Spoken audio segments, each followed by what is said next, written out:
जब बाकी दुनिया अपनी लाइफ में আসসালামু আলাইকুম গাইস। आसाम एक बार फिर আসামে এখন কি বন্যা চলতেছে এখন জানো, সোশ্যাল মিডিয়া দেখতে পেয়েছো কত মানুষ মারা গিয়েছে এবং লাখো কোটি মানুষের ঘর বন্যায় ভেঙে চলে গিয়েছে, তোমরা তো জানো। এবং এই বন্যায় যে যত পেরেছে সাহায্য করেছে এবং করছে, এবং সর্বপ্রথম মুসলমানের যে 2 কোটি টাকা দান দিয়েছে বাদরুদ্দিন যা সাহেব।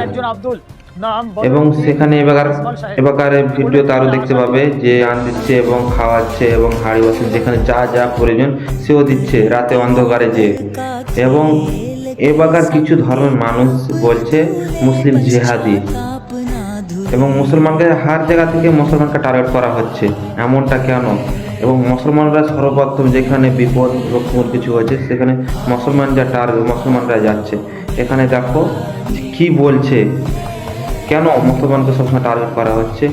ওদের ধর্ম এবং বিভিন্ন ধর্মের মানুষকে যে মুসলমান সাহায্য করছে এবং মুসলমানকে টার্গেট করা হচ্ছে, কেন এমনটা কেন হচ্ছে আমাদের দেশে? যে আসামের কি বন্যা, কি প্রস্তুতি, এবং বিভিন্ন ওদের ধর্ম আছে, সনাতন ধর্ম মানুষই আছে, তবুও কেন তারা সাহায্য করছে না? এবং মানুষের হিন্দু মুসলমানকে বিশ্বাস আছে কেন? তাদের কি সোশ্যাল মিডিয়া কি দেখতে পায় না? হ্যাঁ,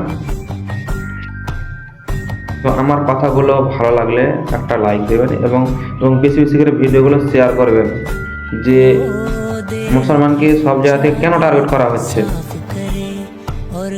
সর্বশেষে আমি একটা কথা বলতে চাই যে মানুষ ধর্মে আছে, ভালো কথা, উপরওয়ালা সৃষ্টি করেছে, সবাই আপনার ধর্ম পালন করো, ভালো, তোমার ধর্ম তুমি প্রচার করো, আমার ধর্ম প্রচার। তা বাদে এই নয় যে বিশ্বরি এবং মানুষের সাথে ধর্ম জাতি কাইজা ভেদাভেদ করবা, এটা ভুল ভাই।